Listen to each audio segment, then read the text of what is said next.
28 फरवरी 2026 आधी रात में अरेबियन सी और ईस्टर्न मेडिटेरेनियन सी के लहरों के बीच दो विशाल तैरते शहर यूएसएस अब्राहम लिंकन और नया सबसे ताकतवर USS Gerald R Ford aircraft carrier खामोशी से अपनी पोजीशन ले चुके थे। वॉशिंगटन के वॉर रूम में जनरल ने माइक्रोफोन पर कहा।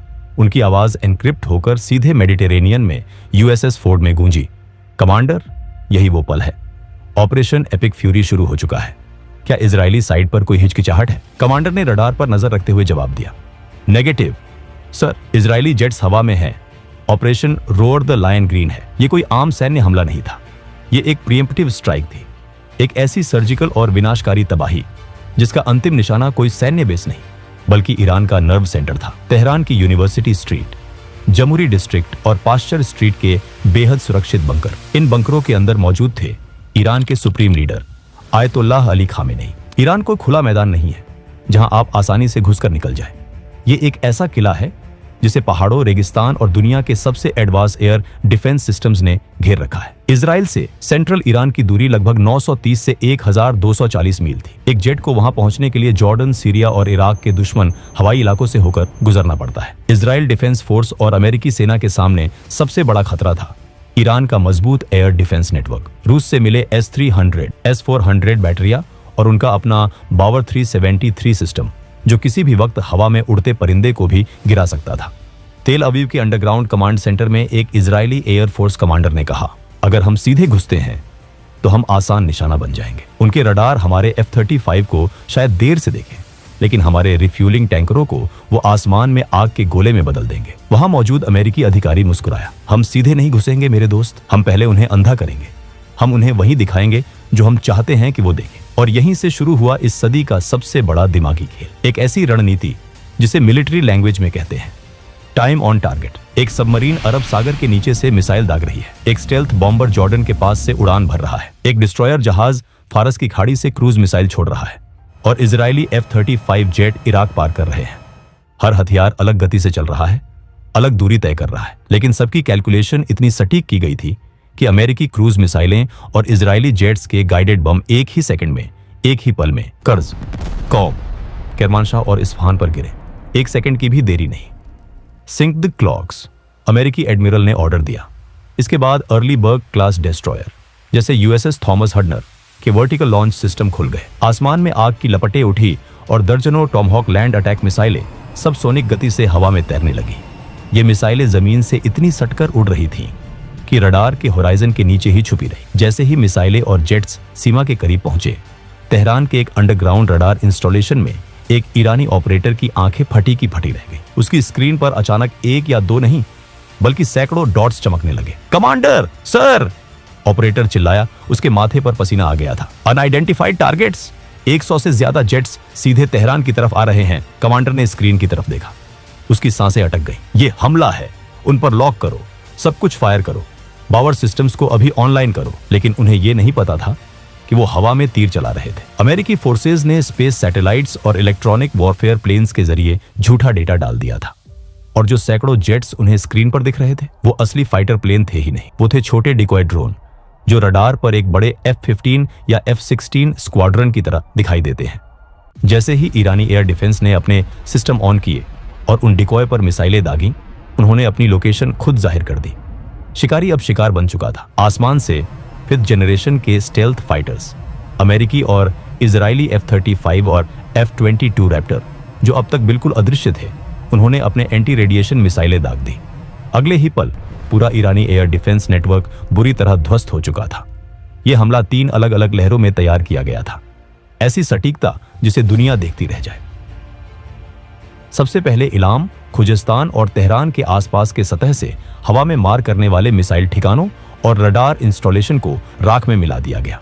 टॉमहॉक मिसाइलों ने S-300 और S-400 बैटरियों को उड़ा दिया ताकि आने वाले पायलटों के लिए सुरक्षित रास्ता बन सके। अब एंट्री हुई बॉम्ब ट्रक्स की। यूएई और जॉर्डन के बेस से F-15E स्ट्राइक ईगल हवा को चीरते हुए अंदर घुसे। जैसे ही F-15 के AESA रडार ने पहाड़ियों के बीच छिपे मोबाइल मिसाइल काफिलों को पकड़ा, सटीक बम बारिश की तरह गिरने लगे। किरमानशाह के लॉन्च साइट्स सक्रिय होने से पहले ही धुएं में बदल चुके थे। फॉक्स 3 टारगेट डिस्ट्रॉयड, एक अमेरिकी पायलट ने अपने रेडियो पर कहा। उनके जेट हवा में ही टैंकर प्लेन्स के पास लौटते। हजारों पाउंड जेट फ्यूल लेते और फिर से हमला करने निकल पड़ते। अब वक्त था सबसे खतरनाक हथियार का। अमेरिकी एयरफोर्स के silver bullets B-2 spirit stealth bombers. इनका निशाना थे डीप अंडरग्राउंड न्यूक्लियर फैसिलिटीज और high value military industries. Isfahan, जो ईरान के न्यूक्लियर और ड्रोन प्रोग्राम का मुख्य केंद्र था, और कर्ज के इंडस्ट्रियल और एरोस्पेस हब के टुकड़े टुकड़े हो गए। B-2 बॉम्बर्स ने अपने भारी बम गिराकर उन अंडरग्राउंड बंकरों को भी हिला दिया, जिन्हें दुनिया के सबसे सुरक्षित इलाके माना जाता था। और इस सब के बीच अरब सागर से हर 30 सेकंड में एक नया जेट लॉन्च हो रहा था। E-2 हॉकाई हवा में घूमकर इन सैकड़ों जेट्स का ट्रैफिक संभाल रहे थे। आसमान राख से भरा था। तेहरान और इस्फहान की सड़कों पर सिर्फ सायरनों की आवाजें गूंज रही थी। USS फोर्ड पर खड़े कमांडर को एक संदेश मिला। पास्चर स्ट्रीट कंपाउंड पूरी तरह तबाह, target is neutralised. Command centre में खुशी की लहर दौड़ गई। उन्होंने वो कर दिखाया था जिसे नामुमकिन माना जाता था। लेकिन इसका सबसे बड़ा और ऑफिशियल कॉन्फर्मेशन एक मार्च की सुबह मिली। ईरानी सरकारी टीवी का नॉर्मल ब्रॉडकास्ट अचानक रुक गया। स्क्रीन पर कुरान की आयतें चलने लगीं और एक न्यूज एंकर, जिसके चेहरे पर गहरा दुख था, उसने वो खबर सुनाई जिसने पूरी दुनिया को हिला दिया। ईरान के सुप्रीम लीडर शहीद हो चुके हैं। खबर पक्की थी।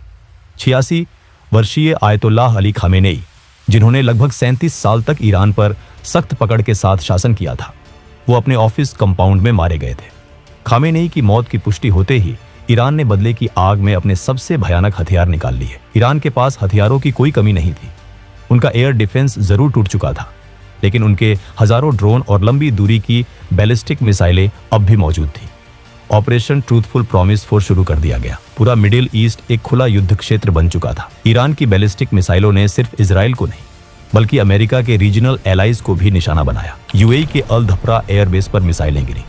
बहरीन में मौजूद अमेरिकी नौसेना के हेडक्वार्टर को सीधे निशाना बनाया गया। कतर और कुवैत के आसमान में आग के गोले फट रहे थे और वहां के एयरस्पेसेस पूरी तरह बंद कर दिए गए। इजराइल की तरफ देखें तो हालात और भी गंभीर थे। टेल अवीव और यरूशलेम के ऊपर सायरन बज रहे थे। आयरन डोम, डेविड्स स्लिंग और एरो 3 सिस्टम लगातार आसमान में मिसाइलें दाग रहे थे। इजराइल के प्रधानमंत्री बेंजामिन नेतन्याहू लाइव आए और कहा, इजराइल के नागरिकों और दुनिया भर में हमारे दुश्मनों, आज हमने अपना वादा पूरा किया है। ऑपरेशन रोअर द लायन सिर्फ एक मिलिट्री हमला नहीं था, ये एक ऐलान था। आयतुल्लाह खामेनेई, जो पिछले कई दशकों से इजराइल को नक्शे से मिटाने की कस्में खाता था, आज उसका आतंक का साम्राज्य मिट्टी में मिल चुका है। इसके तुरंत बाद अमेरिकी राष्ट्रपति डोनाल्ड ट्रंप ने भी दुनिया को एड्रेस करते हुए कहा, मेरे प्यारे अमेरिकियों, कल रात यूनाइटेड स्टेट्स मिलिट्री ने दुनिया के number 1 state sponsor of terror को हमेशा के लिए खत्म कर दिया है।